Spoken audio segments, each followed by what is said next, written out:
Bismillahirrahmanirrahim.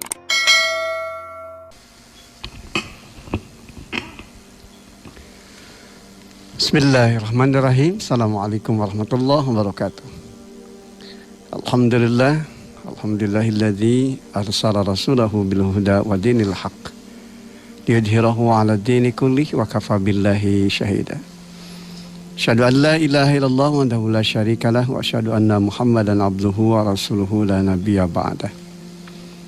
Dengan kasih, alhamdulillah kita panjatkan puji dan syukur kita kehadirat Allah Subhanahu wa taala di kesempatan pagi hari ini, hari Jumat tanggal 26 Februari 2021 Miladiah, bertepatan dengan tanggal 14 Rajab 1442 Hijrah.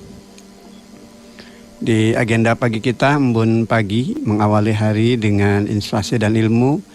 InsyaAllah kita akan terus berbagi ilmu, berbagi pencerahan, menghadirkan kehidupan kita yang makin syarat dengan makna ibadah, karya amal soleh. Sebuah titian kehidupan yang tentu saja akan senantiasa menghadirkan kemuliaan, keberkahan, bahkan ampunan insyaAllah SWT. Alhamdulillah kita diguyur hujan, mudah-mudahan insyaAllah ini akan senantiasa menjadi wasilah hadirnya rahmat, hadirnya keberkahan, dan tentu saja diangkatnya wabah dan musibah. Allahumma sayyiban nafi'ah. Ya Allah, jadikanlah hujan ini hujan yang menghadirkan rahmat, hujan yang menghadirkan keberkahan, hujan yang menjadi wasilah terangkatnya wabah dan musibah. Kita senantiasa juga berlindung diri kepada Allah. Semoga Allah SWT senantiasa menyelamatkan kita, memberikan perlindungan kita dari segala wabah dan musibah. Allahumma inna na'udzubika minal barasi wal junun wal juzam wa min sayil asqam. Ya Allah, sungguhnya kami berlindung kepadamu dari penyakit belang, dari penyakit gila, penyakit lepra, penyakit sopak, penyakit buruk lagi membahayakan. Bismillahilladzi la yadurru ma'asmihi syai'un fil ardi wala fis sama wa huwas samiul alim. Hasbunallah wa ni'mal wakil, ni'mal maula wa ni'man nasir. La ilaha illa anta subhanaka inni kuntu minaz zalimin. La haula wa la quwwata illa billah alil azim. Dengan kasih, di kesempatan pagi hari ini inspirasi kita insyaallah akan mengambil tema Al-Quran, petunjuk paling indah dalam kehidupan. Al-Quran, petunjuk paling indah dalam Al-Quran.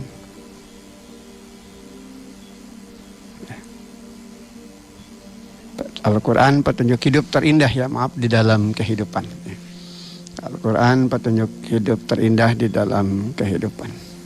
InsyaAllah kita akan buka surah Bani Israel, surah yang ke-17 ya, di ayat yang ke-9. Surah yang ke-17 di ayat yang ke-9. Sekali lagi tema kita Al-Quran, anugerah terindah, petunjuk terindah di dalam kehidupan. Di ayat ke-9 di surah Bani Israel atau Al-Isra, Allah SWT firmankan, Inna hadzal Qur'ana yahdi lillati hiya aqwam wa yubashshirul mu'minina alladzina wa yubashshirul mu'minina alladzina ya'maluna shalihati anna lahum ajran kabira. Sesungguhnya Al-Quran ini memberi petunjuk kepada jalan yang paling lurus dan memberi kabar gembira kepada orang-orang mukmin yang mengerjakan kebajikan, bahwa bagi mereka akan mendapat pahala yang besar. Dengan kasih, lewat satu ayat ini kita mendapatkan begitu banyak pencerahan, begitu banyak pelajaran berharga. Bagaimana Allah SWT telah menghadirkan Al-Quran ini memang sebagai petunjuk. Dan tentu saja di dalamnya kita mendapatkan begitu banyak penjelasan-penjelasan untuk bisa menjadi fondasi terbaik dari apa yang kita jalankan di dalam menjalani hidup dan kehidupan. Inna hadzal Qur'ana yahdi lillati hiya aqwam wa yubashshirul mu'minina alladzina ya'lamuna shalihati anna lahum ajran kabira. Sungguhnya Al-Quran ini memberi petunjuk kepada jalan yang paling lurus dan memberi kabar gembira kepada orang-orang mukmin yang mengerjakan kebajikan bahwa bagi mereka akan mendapat pahala yang besar.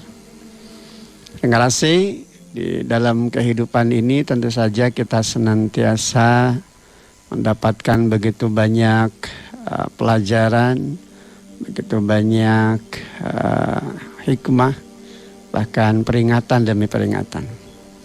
Bagaimana ketika kita menjalani kehidupan, kita berhadapan dengan barang-barang yang akan kita gunakan. Tentu saja kita senantiasa selektif ketika barang itu akan kita gunakan. Sebut saja ketika kita akan menggunakan alat komunikasi, gitu kan. Ketika barang-barang elektronik dari setiap benda, dari setiap barang yang kita gunakan, tentu saja kita senantiasa mengecek kembali barang-barang tersebut.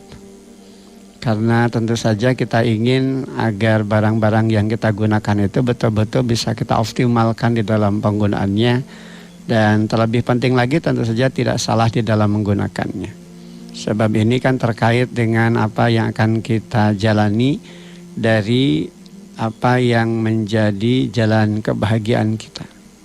Melewati apa yang kita miliki dari barang-barang tersebut atau dari benda-benda tersebut.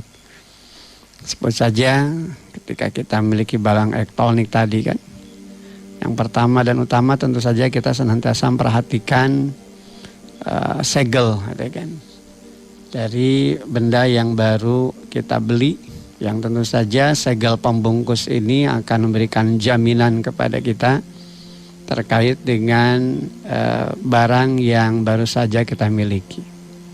Kalau barang itu grace, begitu kan, barang itu baru, tentu saja disegel itu ya pembungkusnya itu.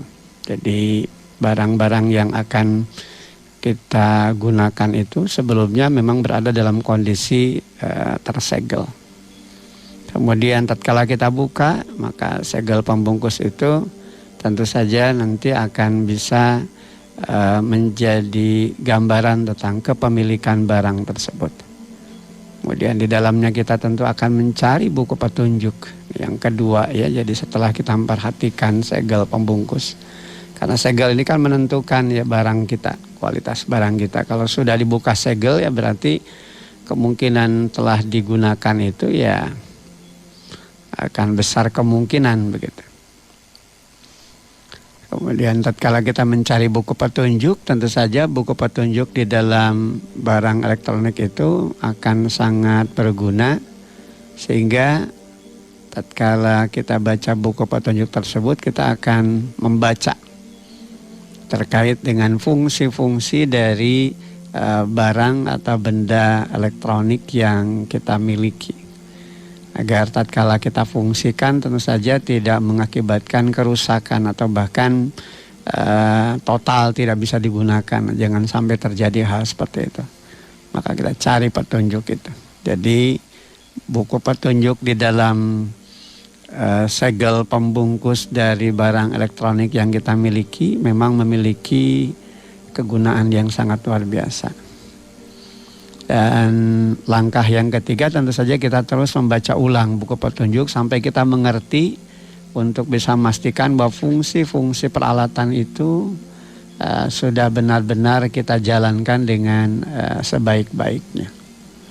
Nah, ini paling tidak 3 langkah itu yang kita lakukan ya pendengar asik. Ketika kita akan menggunakan barang-barang elektronik ya, dari apa yang baru saja kita miliki, dari apa yang baru saja kita beli. Jadi yang pertama itu memperhatikan segel pembungkus untuk memberikan jaminan apakah ini betul-betul grace atau sudah terbuka begitu ya, sudah dipakai begitu kan. Dan kalau sudah dibuka segel pembungkus maka tentu tidak bisa memberikan jaminan terkait dengan kualitas barang yang akan kita gunakan. Maka betul-betul segel pembungkus itu kita perhatikan. Demikian juga buku panduan atau buku petunjuk terkait dengan bagaimana menggunakan alat komunikasi dari barang-barang elektronik yang kita beli. Oleh karena itu ketika kita sudah mendapatkan buku petunjuk tersebut, maka tentu yang ketiga langkahnya kita akan membaca ulang buku petunjuk tersebut dalam kaitan bagaimana kita memastikan bahwa fungsi-fungsi peralatan itu sudah benar-benar kita bisa jalankan dengan sebaik-baiknya. Nah, inilah sebuah gambaran di dalam kehidupan kita bagaimana kita memperlakukan alat-alat komunikasi atau barang-barang elektronik yang akan kita gunakan. Nah, pertanyaannya tentu saja kalau kita kaitkan dengan apa yang kita jalani sebagai seorang muslim dan kita meyakini bahwa Al-Quranul Karim adalah petunjuk dalam kehidupan kita. Bagaimana perlakuan kita terhadap Al-Quran? Adakah perlakuan kita sama seperti halnya ketika kita akan menggunakan alat komunikasi atau barang-barang elektronik dari barang-barang yang akan kita gunakan? Nah, berapa kali kita baca Al-Quran di dalam keseharian kita? Untuk memastikan bahwa langkah hidup yang kita tempuh itu adalah langkah hidup yang benar-benar lurus, gitu kan, tidak salah arah dan langkah. Berapa kali juga kita ulang-ulang membacanya di dalam kehidupan kita, agar tentu saja tatkala kita menjalani hidup dan kehidupan ini sesuai dengan petunjuk Allah. Sehingga Al-Quran benar-benar mampu kita fungsikan sebagai petunjuk hidup di dalam diri kita. Kalau sudah jadi petunjuk tentu saja jadi arah hidup. Karena Al-Quran ini kan akan memberikan petunjuk, memberikan pedoman, bahkan menjadi jalan cahaya kan di dalam kehidupan kita. Agar kita tidak salah arah dan langkah yang kemudian berakibat terjadinya kerugian, kehinaan, bahkan kebinasaan.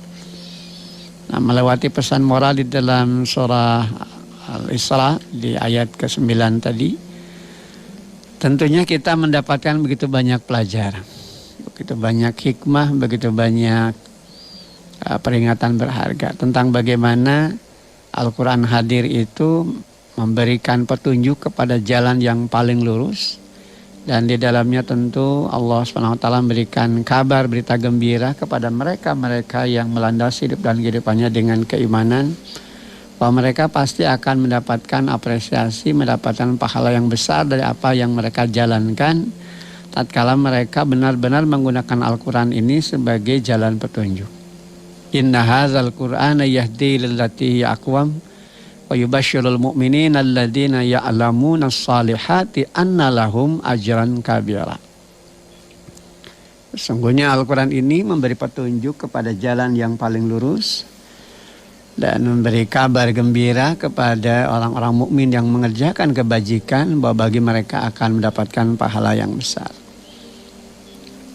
Pendengar AC, bila manusia sudah mampu menghadirkan Al-Quran ini sebagai pedomannya, sebagai petunjuknya di dalam kehidupan, maka tentu saja ia akan menemukan jalan hidup yang lurus, jalan hidup yang penuh dengan kemuliaan, yang membebaskan dirinya dari bencana dan malapetaka. Allah SWT memberikan janji, memberikan harapan yang sangat luar biasa bagi segenap hamba yang beriman dengan kabar gembira dan penghargaan atas apa yang mereka jalankan dari ketaatannya, dari ketundukan dan kepatuhannya. Dan apa yang kemudian kita jalankan di dalam kehidupan kita ketika perputaran waktu dari roda kehidupan ini senantiasa mengikuti apa yang ada di dalam Al-Quran, maka hidup dan kehidupan kita tentu akan selalu terbimbing. Sebagai contoh saja, saat seorang muslim akan makan dan minum, maka ia tentu akan berpijak pada Al-Quran. Bagaimana ketika ia buka Al-Quran, maka ia akan menemukan di dalam Al-Quran terkait dengan seruan kepada hamba yang beriman untuk makan dan minum dari makanan dan minuman yang halal, dari perkara-perkara yang juga baik, halalan thayyiban. Bukan juga tidak mengikuti langkah-langkah setan dari apa yang nanti akan menjerumuskan ketika kita makan dan minum. Ya karena memang setan akan senantiasa menggoda dan setan memang musuh yang nyata bagi manusia. Kita ambil contoh misalkan ketika kita akan makan dan minum, kita baca Al-Quran di ayat ke-168, ya ayuhan nas kulu mimma fil ardi halalan tayyiba wala tattabi'u khutuwatis syaitan innahu lakum aduwwum mubin. Wahai manusia, makanlah dari makanan yang halal dan baik yang terdapat di bumi, dan janganlah kamu mengikuti langkah-langkah syaitan. Sungguh syaitan itu musuh yang nyata bagimu. Tatkala ayat ini dibaca, kan, diulang-ulang, diresapi, direnungkan, dan bagaimana dia hayati makna-makna yang ada di dalam ayat tersebut, maka tentu akan makin terjawab begitu kan, betapa pentingnya persoalan makanan yang ada di dalam kehidupan. Bukan semata-mata kita santap karena baik semata, tapi juga harus memenuhi dua kriteria. Di samping baik ya halal, di samping halal ya baik, betul kan, halalan thayyibah. Ya dua perkara yang memang ini harus senantiasa menjadi pijakan bagi setiap pribadi muslim. Tidak cukup hanya sekedar baik gitu ya. Tapi kalau kemudian tidak halal, terutama dari cara-cara memperolehnya, tentu saja ini juga akan menjadi masalah. Sebab masuknya perkara-perkara yang haram di dalam kehidupan, gitu kan, bukan urusan sedikit atau banyaknya, tapi ada yang masuknya itu ke dalam rongga mulut kita, yang kemudian menjadi darah, menjadi daging, kemudian jadi pola hidup, pola pikir. Ya tentu itu akan mempengaruhi gaya hidup dan perilaku-perilaku kita di dalam keseharian kita. Oleh karena itu apa yang kita makan, apa yang kita minum, tentu saja kembali kepada konsep halalan thayyibah tadi, halal dan bergizi, ya kan. Jadi thayyiban dalam arti juga memiliki nilai makna kebaikan di dalamnya, gitu kan. Oleh karena itu ia akan memperhatikan pesan moral yang disampaikan Allah agar tidak terjebak pada langkah-langkah setan yang menyebabkannya memakan makanan yang bisa menimbulkan kemudaratan pada badannya, pada akalnya, terjebak pada perilaku najis, yang mengandung najis, apalagi menjadi perkara yang kemudian menjijikan bagi sebagian besar kalangan manusia, sehingga sangat tidak layak untuk dikonsumsi, gitu kan. Belum lagi juga tentu najis dalam arti kotor, karena ini nanti bisa berdampak di dalam perilaku, ya kan. Terlalu banyak makanan yang haram tentu nanti juga akan mempengaruhi perilakunya, gitu kan, karakternya.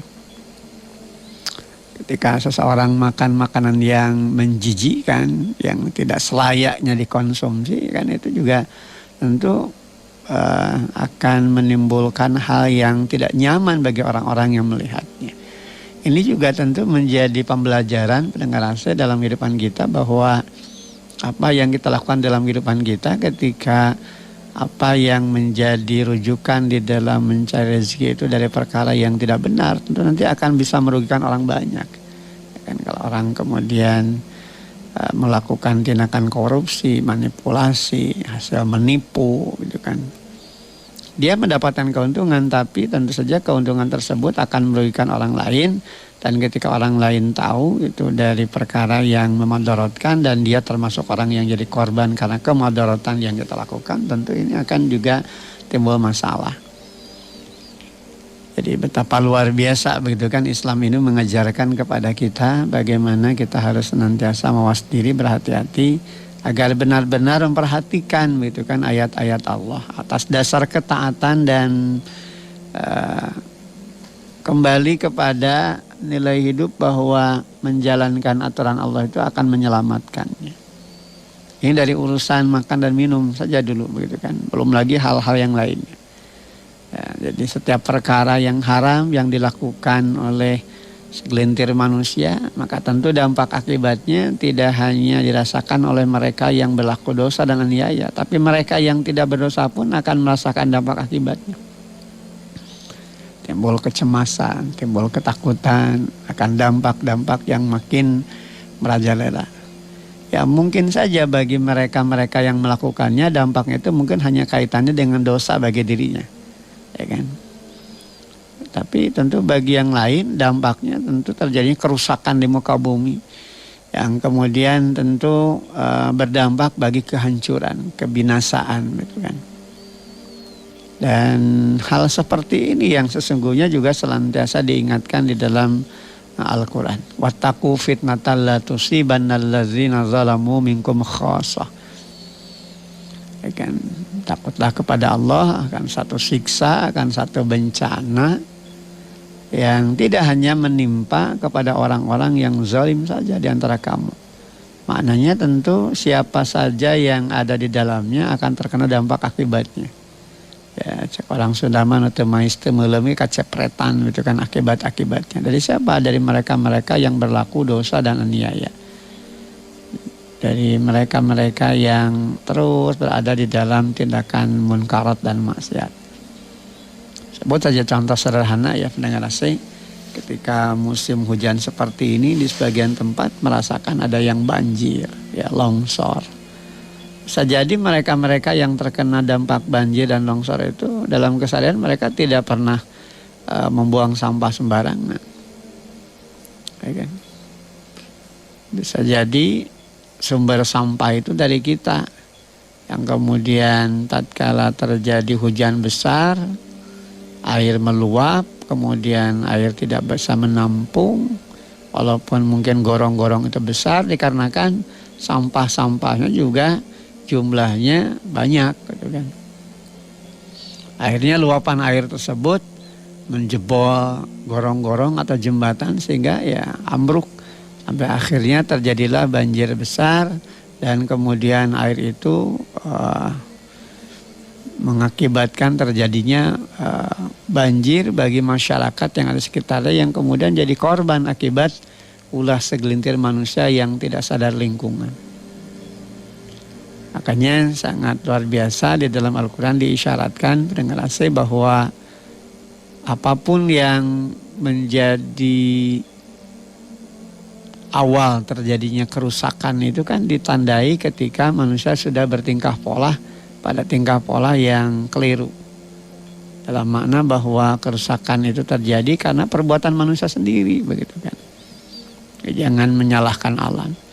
Kita kan seringkali dengan begitu mudah menyalahkan alam. Dengan kalimat alam sudah tidak lagi ramah. Padahal yang tidak ramah ya kita kepada alam. Gitu kan. Tidak memperlakukannya sesuai dengan apa yang semestinya dibangun dalam kehidupan kita. Kita tidak akan mungkin merasakan dampak akibat buruk dari apa yang terjadi dalam kehidupan kita manakala kita juga berlaku baik. Memperlakukannya dengan baik. Gitu kan. Sehingga Al-Quran mengisyaratkan dhaharal fasadu fil barri wal bahri bima kasabat aydin nas liyudhiqahum ba'dalladzi amilu la'allahum yarji'un. Telah nampak kerusakan di darat dan di laut diakibatkan karena ulah perbuatan tangan-tangan manusia. Allah perlihatkan semua itu kepada manusia agar mereka kembali kepada jalan yang benar. Jadi inilah bagian dari sebuah pembelajaran, sebuah peringatan berharga dalam kehidupan kita. Betapa ketika Al-Quran ini kita hadirkan sebagai petunjuk, maka tentu kita akan mendapatkan arah langkah hidup yang benar. Arah langkah hidup yang makin jelas, gitu kan, terang. Sehingga kita bisa memilah dan memilih mana yang benar, mana yang salah. Mana yang seharusnya dilakukan dengan mana yang tidak seharusnya dilakukan. Tidak sekedar tahu begitu ya bahwa ini lurus, ini bengkok. Tapi bagaimana dia betul-betul bisa mengaktualisasikan dalam kehidupannya kalau yang lurus itu harus diikuti. Tapi kalau yang bengkok itu harus ditinggalkan. Bahkan kemudian tentu saja dihancurkan di dalam kehidupan. Kenapa? Sebab itu nanti hanya akan menimbulkan kemudaratan. Akan menimbulkan kerugian. Maka hal yang benar itu harus kita perjuangkan. Hal yang batil itu harus kita hancurkan gitu kan. Dan tentu saja ini juga bagian dari pesan moral di dalam Al-Quran. Kebatilan itu memang pada akhirnya akan hancur begitu ya. Dan bagaimana upaya kita untuk tetap menegakkan kebenaran, tentu saja kembali kepada semangat kita untuk kembali pada nilai-nilai hidup berlandaskan kepada apa yang Allah berikan petunjuknya kepada kita melewati Al-Quran. Oleh karenanya hanya bagi mereka yang terbuka menerima kebenaran Al-Quran, maka tentu mereka akan menemukan kemuliaan, mereka akan menemukan keberkahan, akan berada di dalam nilai-nilai keselamatan.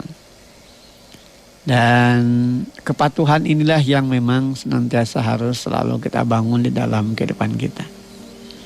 Betapa Allah SWT begitu banyak memberikan kepada kita peluang dan kesempatan. Peluang dan kesempatan menjalani hidup dan kehidupan kita berada pada ketundukan dan kepatuhan. Bahkan Allah SWT memberikan bimbingan kepada kita melewati Al-Quran itu kan. Bahwa apa yang ada dalam Al-Quran sejatinya memang menjadi panduan terbaik di sepanjang hidup dan kehidupan kita. Jadi bisa terasa indah dan bisa dirasakan keindahannya, begitu kan. Kalau kita akan bertransaksi, begitu ya, kita buka dulu Al-Quran, kita baca dulu ayat-ayat tentang transaksi, bagaimana seharusnya kita bertransaksi sesuai dengan aturan Allah. Ketika kita baca ayatnya, kita makin jelas, oh ternyata harus betul-betul melahirkan keadilan. Ada semangat untuk saling meridhokan di antara keduanya, antara limingkum, maka tentu itu dijalankan dan ini akan menimbulkan maslahat. Sebaliknya manakala kita tidak berpedoman kepada Al-Quran, ya tentu akan menimbulkan kerugian secara arah dan langkah. Jadi kalau hanya sekedar berpikir sukses, kalau hanya sekedar berpikir maju, kemudian kita tidak melandasinya kepada upaya untuk menyadari dalam diri kita apakah Allah ridho kepada kita dengan langkah kita, ya ini pasti akan menimbulkan masalah. Makanya kata kuncinya Allah ridho tidak, gitu kan. Dan untuk sampai kepada hal seperti itu tentu saja kita harus betul-betul bisa menghadirkan Al-Quran ini sebagai petunjuk dalam kehidupan kita. Sebab kalau kita sudah yakin bahwa Al-Quran sebagai petunjuk, pasti akan dibuka, akan dibaca ulang, gitu kan. Sama halnya tadi seperti ketika kita memperlakukan alat komunikasi atau barang-barang elektronik yang kita miliki. Ya kan, kalau kita menggunakan gadget kita, handphone kita, kan sebelum kita gunakan tentu saja tatkala kita transaksi membeli barang tersebut, yang kita perhatikan adalah segel pembungkusnya. Disegel tidak, kan, jadi terjamin begitu ya, kalau sudah tersegel itu terjamin. Nah, Al-Quran ini jaminan yang luar biasa dalam kehidupan kita. Jadi kalau kemudian kita tidak yakin dengan jaminan dari Allah terkait dengan Al-Quran yang diturunkannya, rugi kita, gitu kan. Allah sudah memberikan jaminan bagi mereka-mereka yang menghadirkan Al-Quran sebagai petunjuk, tentu saja mereka akan mendapatkan informasi-informasi yang lengkap di dalamnya, memberikan kabar gembira, ya kan, kepada mereka-mereka yang tentu nanti akan menjalankan setiap langkah hidup dan kehidupannya pada jalan hidup yang benar, begitu kan, pada jalan kebajikan. Dan mereka akan mendapatkan apresiasi, penghargaan insya Allah atas apa yang mereka lakukan. Sekali lagi kita ulang begitu ya, apa yang terungkap di dalam surah Bani Israil di ayat ke-9 ini. Inna hadzal Qur'ana yahdi lillati hiya aqwam wa yubasyshirul mu'minina alladzina ya'lamuna shalihati anna lahum ajran kabira. Sesungguhnya Al-Quran ini memberi petunjuk kepada jalan yang paling lurus dan memberi kabar gembira kepada orang-orang mukmin yang mengerjakan kebajikan. Bagi mereka akan mendapatkan pahala yang besar. Terima kasih. Apapun yang kita jalankan di dalam kehidupan kita, sekali lagi tentu saja akan selamat dan menyelamatkan manakala kita berpegang teguh kepada Al-Quran. Maka jangan pernah kita tinggalkan Al-Quran dalam kehidupan kita. Sebagaimana begitu lekatnya, begitu eratnya kita memegang apa yang menjadi bagian dari kepentingan-kepentingan di dalam kehidupan kita. Ya, sebut sajalah ketika kita menggunakan alat komunikasi, kemana wae dibawa, gitu kan. Kita tidak pernah lepas dan senantiasa merasa sangat penting dalam kehidupan kita. Coba ini juga harus jadi renungan bagi kita, jadi bahan koreksi, bahan evaluasi. Seberapa pentingkah Al-Quran di dalam kehidupan kita. Jangan sampai baru kita ingat Al-Quran itu kalau ada keperluan gitu kan. Ya, untuk urusan-urusan yang memang kita harus baca, baru kita baca. Ketika tidak ada hal yang kita butuhkan, justru kita tinggalkan. Jadi setiap waktu, setiap saat Al-Quran itu harus hadir dalam kehidupan kita. Sehingga bacaan yang ada di dalamnya tentu akan memformat hidup kita gitu kan. Akan memprotek bahkan jalan hidup kita agar selalu berada pada jalan hidup yang benar. Ya, tidak asal melangkah, tapi langkah kita memiliki makna dan tujuan yang jelas. Tidak asal makan dan minum, karena apa yang kita makan, apa yang kita minum tentu nanti akan bisa berdampak dalam kehidupan kita.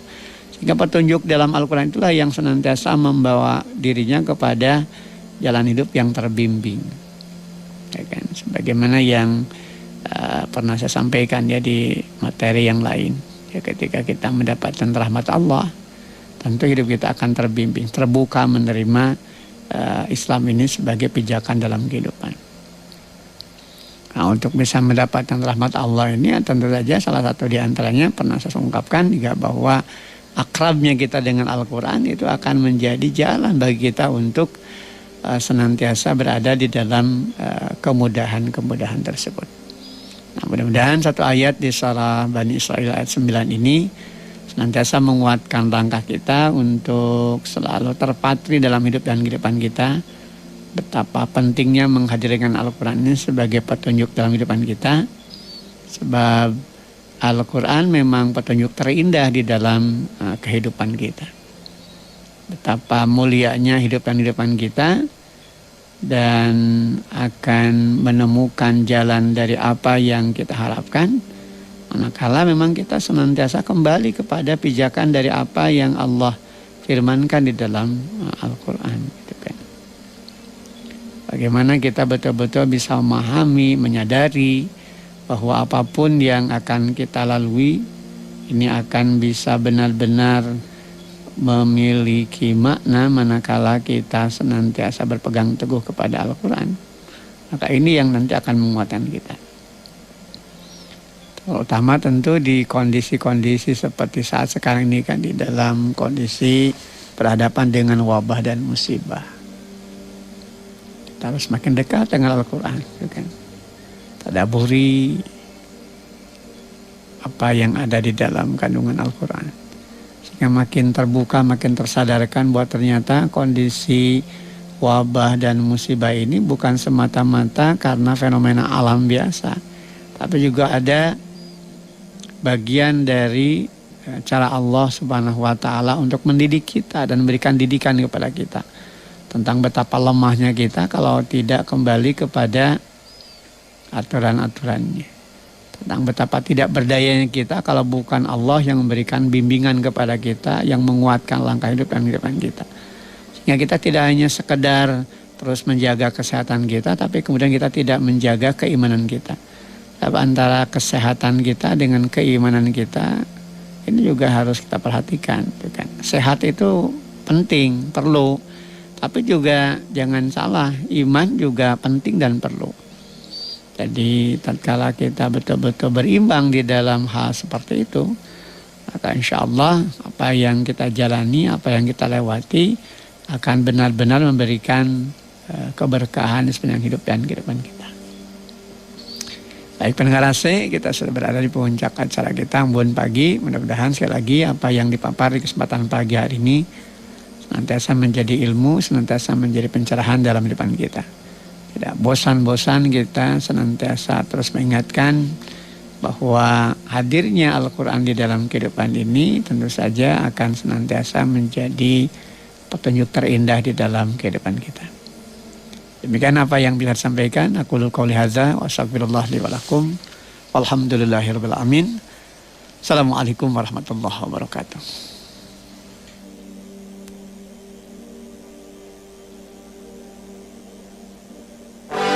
الحمد لله